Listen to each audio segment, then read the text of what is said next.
You won't be welcome at our wedding. Your presence would mark the end of our relationship." My oldest son and his future bride affirmed this with solemn nods. My heart sank as I felt their disdain for me. What had I done to deserve such rejection? Hadn't I simply been a typical mother to them?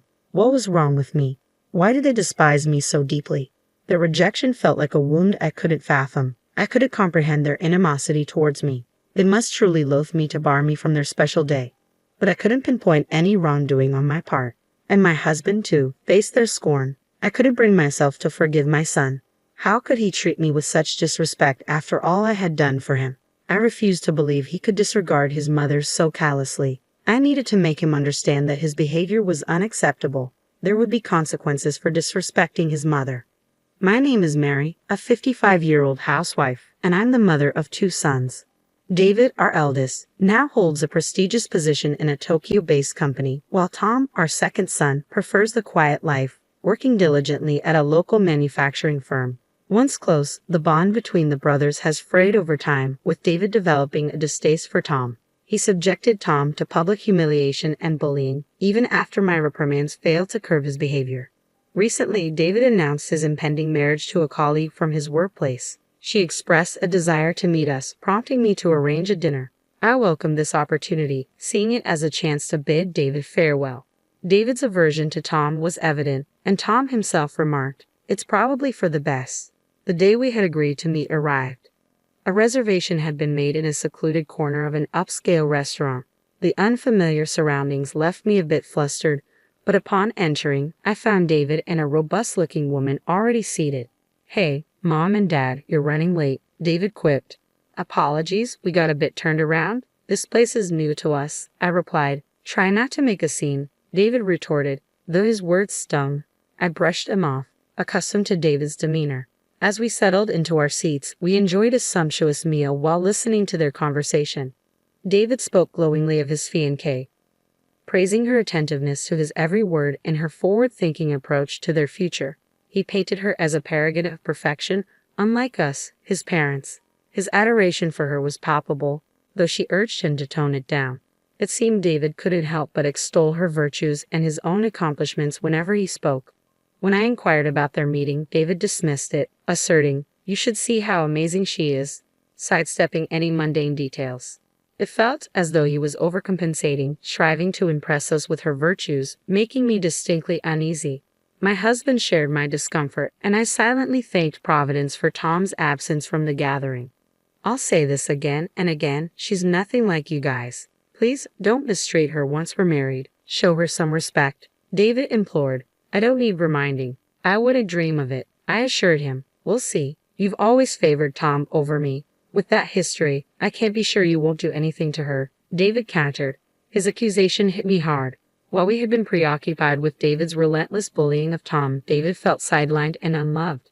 Tom had endured David's torment since childhood, and as any parent would, we tried to alleviate his distress. When I pressed David for reasons, his response was simple: "Because I didn't like Tom." Unable to bridge the gap, the issue remained unresolved. I hadn't realized David perceived our actions as favoritism towards Tom, but I chose not to challenge him, unwilling to escalate the tension. The strained dinner concluded without incident, but it was clear our underlying issues remained unresolved. "Getting up there in age, aren't you?" David remarked casually. "No need to fret, we'll look after you too." David had unilaterally decided that he and his wife would move in with us after their wedding, seemingly with her blessing. She chimed in, "You have another son who won't rely on you forever, right? I'll take care of him." The notion unsettled me deeply. While Tom did reside with us, it was out of genuine care and not entitlement. However, David and his family had moved in without our consent, claiming our space and assuming ownership. "Why don't you tend to the garden, Tom?" David urged. "I have work," Tom replied. "You're unemployed. Get to it," David retorted. "What? You're insufferable," Tom shot back. David's relentless pressure on Tom was escalating. I admired Tom's maturity in handling the situation, but the dynamics were far from simple. David and his family were scheming to oust Tom and us from the house without our knowledge. Late one night, after my husband and Tom had retired to bed, I ventured out for a drink of water, only to find the living room illuminated. "When do you think we'll have this house to ourselves?" she inquired. "Just a bit longer. We need solid plans to avoid any hiccups." Once we rid the place of the others, I want to give it a makeover. It's looking a bit dated. David chuckled in agreement. I was incredulous. I couldn't believe they were contemplating such a move. I immediately alerted my husband and Tom.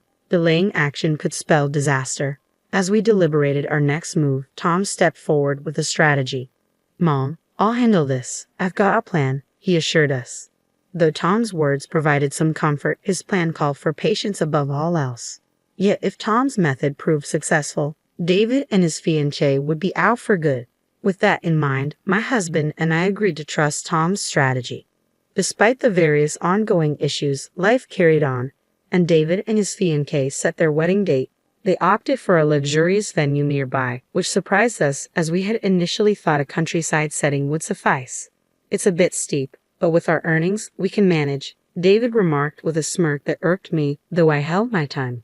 Despite David's continued jabs at Tom's composed demeanor seemed to weather the storm. When the couple summoned us to discuss the wedding plans, we were met with an outrageous request.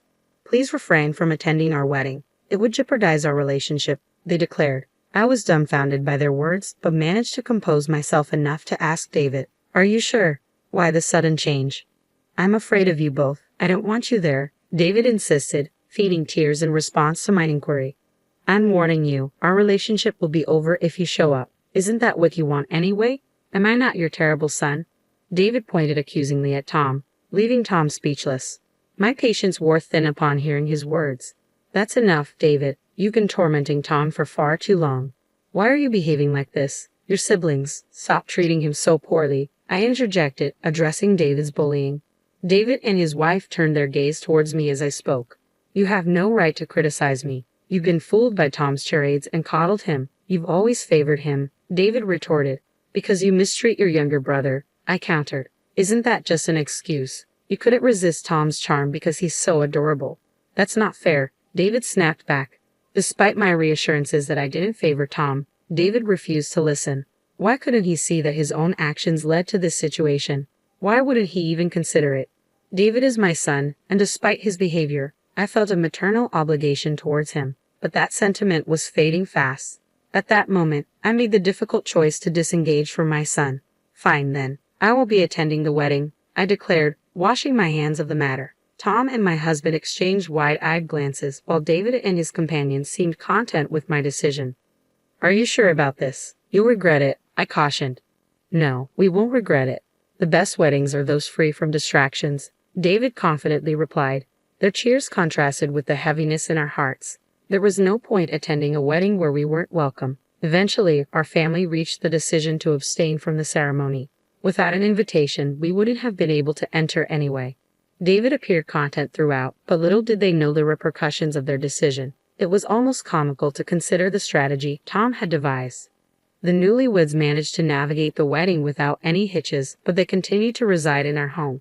Having recently changed jobs to be closer to us, they were busy packing and preparing for the move to their new office.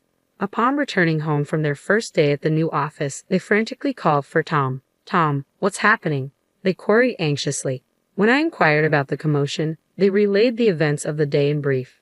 During their orientation at the new workplace, they unexpectedly encountered Tom, who wasn't expected to be there. To their astonishment, when their boss spotted Tom, he respectfully bowed and expressed gratitude for Tom's assistance.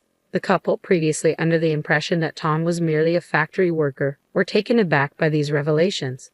Unbeknownst to them, Tom had been diligently toiling away at the factory since he first joined. His dedication hadn't gone unnoticed. The factory's president himself acknowledged Tom's invaluable contributions. Tom's innovative ideas had become integral to the factory's operations, earning him admiration from his colleagues. Thanks to his efforts, the factory's performance had seen significant improvements. In due course, the factory became a cornerstone for many companies. However, when the president fell ill, Tom's concern for him was palpable. He made it a point to visit the president regularly on his days off. Witnessing Tom's unwavering dedication, the president saw fit to appoint him as his successor. Tom, feeling overwhelmed by the responsibility, initially declined, saying, "I'm not capable of such a role." Yet the president remained resolute. With the encouragement of his peers, Tom eventually assumed the presidency. Under his leadership, the factory's performance soared to even greater heights. Tom's amiable nature, coupled with the trust he garnered from his employees, as well as his astute leadership, earned him widespread admiration. Today, the factory is relied upon by companies across Japan, and Tom's name is recognized even by major corporations in Tokyo. On this particular day, Tom was visiting the company for a client meeting, nothing more. However, the couple, unaware of Tom's elevated status, felt unsettled by the deference shown to him. "You always find a way to deceive us," David accused, seizing Tom's arm. "If only you had been honest with us, we wouldn't have reacted this way. Why didn't you tell us?" David's wife dissolved into tears on the spot. Tom's nonchalant demeanor was almost ironic given the circumstances. "I reached the top through my own efforts, that's all there is to it, so why all the anger?" he remarked casually, his expression unfazed. David's ire seemed to intensify at Tom's composure, prompting him to raise his voice. "Don't you dare act indifferent towards me." Yet Tom remained composed as he addressed David. "There's something else I want you to hear. It might be the most important thing for you." Through some effort, we managed to calm David and his wife and coax them into taking a seat. Tom, having retrieved something from his room, returned and began to narrate the story. "Firstly, take a look at this," Tom announced, spreading several photographs across the table. They depicted David's wife alongside a man in elegant attire, unmistakably capturing scenes of her infidelity. David's reaction was immediate. He erupted into shouts while his wife trembled, unsure of how to respond. "She's soon to be my sister-in-law, so I did some digging beforehand, and this is what I found," Tom explained calmly, gesturing to the incriminating evidence. "With this much evidence, there's no denying the truth," he added, prompting David's wife to bow her head in remorse. "I'm sorry," she murmured, her voice filled with genuine regret. David, grappling with the shock of the situation, could only stare in disbelief. This is the consequence of not looking beyond the surface of a person. "Nobody is perfect," Tom remarked with a laugh, eliciting giggles from the rest of us. David, overcome with despair, sank to his knees, the room falling silent save for his wife's earnest apologies. Ultimately, David and his wife went their separate ways, their marriage dissolved by David's unforgiving stance on infidelity. When it came time for his ex-wife to pay alimony, she found herself in a state of panic, relying on her parents' financial support to meet her obligations. Yet even this wasn't enough to mend the deep wounds inflicted upon David. Overwhelmed by the shock of the divorce, David chose to resign from his job. Since then, he has retreated into seclusion, rarely emerging from his room except to grab a meal. However, whenever Tom was around, David would recoil in fear, as if haunted by the memory of their confrontation. It appears that since that incident, David has developed a fear of Tom. The family had deliberated extensively on what to do about David. Ultimately, they reached a unanimous decision to sever ties with him in the near future. It pained them to contemplate such a drastic step, but David's selfish behavior left them feeling unable to forgive him. Several months later, David was ousted from the household. In his final moments there, he pleaded for forgiveness, but by then, he no longer seemed like family to them, and his expulsion felt like a natural consequence. Meanwhile, the remaining 3 members of the family now enjoy a carefree existence without anyone hindering their peace. Though her husband has retired, they face no financial struggles, thanks to Tom's hard work. She harbors a deep desire to ensure Tom's happiness and security for as long as she lives. Tom is set to tie the knot soon with his longtime girlfriend, a colleague from their workplace. Their relationship has flourished over several years, and the prospect of her precious son's wedding fills her with anticipation and joy.